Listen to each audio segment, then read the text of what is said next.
Gamers, I have HP's brand new Omen X 2S15. I know you're a jaded gamer. You've seen every single 15-inch gaming laptop there is, but I can guarantee there will be at least one thing on the new Omen X that will surprise you. Okay, so you want to know about the hardware inside. Nothing spared here. Inside, Core i9 9880H. That is, of course, Intel's brand new 8-core Coffee Lake CPU in a laptop. I'm impressed. I didn't think they were going to get them into 15-inch laptops. And GeForce RTX 2080 Max-Q, of course, because it's thin and light, but Core i9 2080 Max-Q in a 15-inch laptop.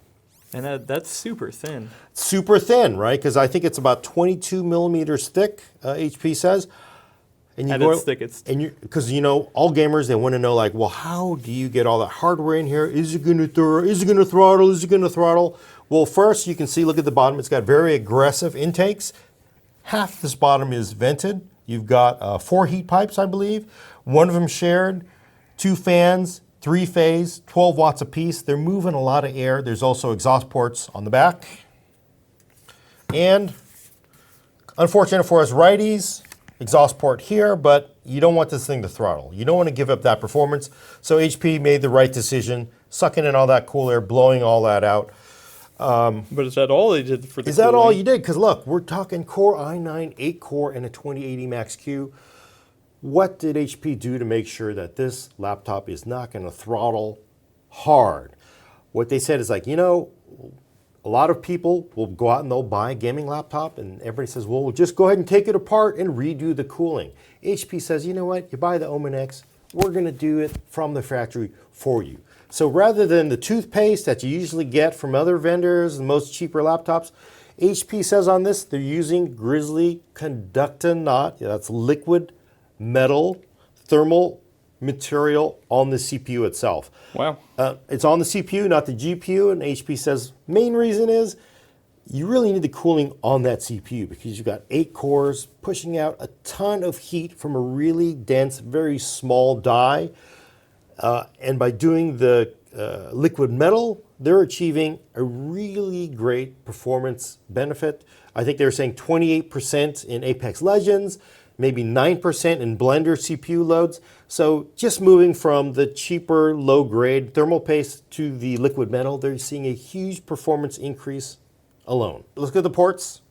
2 USB 2s, gigabit Ethernet headphone port, 230-watt charger port for the brick, another Type A, and a Thunderbolt. Okay. So we got the outsides. Let's go inside. This is the exciting part. As you can see, the keyboard is moved forward. Yeah, kind of like the Zephyrus. Kind of like a Zephyrus. We get the right-hand mounted trackpad that we've seen in a couple of designs. Pretty neat stuff. I kind of like the forward-mounted things. It's going to come with a wrist rest. You're going, well, why did they do this? Why did they move it forward? Some of the designs, they did that because they wanted to put the hardware behind it. In fact, it's amazing. They have a Core i9 in here with the 2080 Max-Q. But check this out.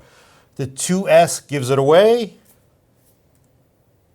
And that is, bam. Whoa, what is that? There is a 6-inch LCD 60 hertz panel. That's basically a second monitor integrated into the keyboard deck of the laptop. Is it touchscreen? It is actually touchscreen. I will show you. I'm going to click around here a little bit. You get your performance thing. That's going to remind me to talk about one other feature. With most gaming laptops, the CPU and GPU are controlled separately. With Kaby Lake G, one of the secret sauces of Kaby Lake G was all the thermals were controlled by one controller. HP says, with this thing, we realize that you got to control the GPU, you got to control the CPU. Workloads are different. Different workloads mean maybe more CPUs. Some games may want more GPU. So if you set this thing to performance, it actually will go, hey, we're going to put more performance towards the CPU because we see the game you're playing is not really that graphically intensive. Or it may go, we're going to put more cooling, more power toward the GPU. So that's what the performance mode does. So you could just hit this right on the fly. Yeah, hit it on the fly. So you can do the cool touchscreen stuff. Pretty neat thing. Nice. Well, what else can you do with this? But here's a cool thing. HP didn't just go, hey, we put a monitor in here, we plugged it in. It's your job to handle the rest. Let me show you this mode. I've now moved that active window down into the second panel. You can watch your favorite streamer. I think there's a great video series called Full Nerd you can watch on the second screen while you're playing your game on the top. Nice. But check this out. This is what I really like. I'm going to try to do this feature, which I think is just pretty awesome. Let me get this.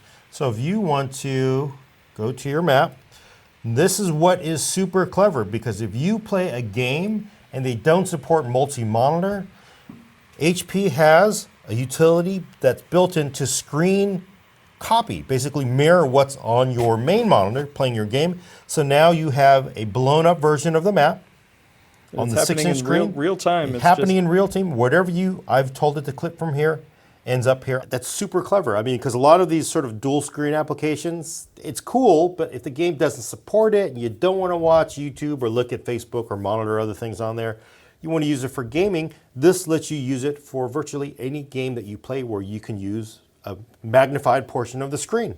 Pretty damn clever. I also want to mention other specs on the laptop. The screen, 240 hertz, 15.6 inch, G-Sync support. There's a 4K HDR version, and apparently there may be an OLED version coming down the road, but 240 hertz for gaming is kind of where it's at.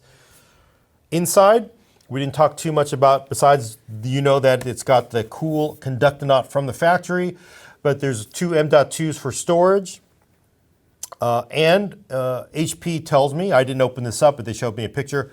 You pull the bottom off, you can access the memory, 2 SODIMMs and 2 M.2 slots. It's not an inverted design, which means you got to pull the whole motherboard if you want to change something.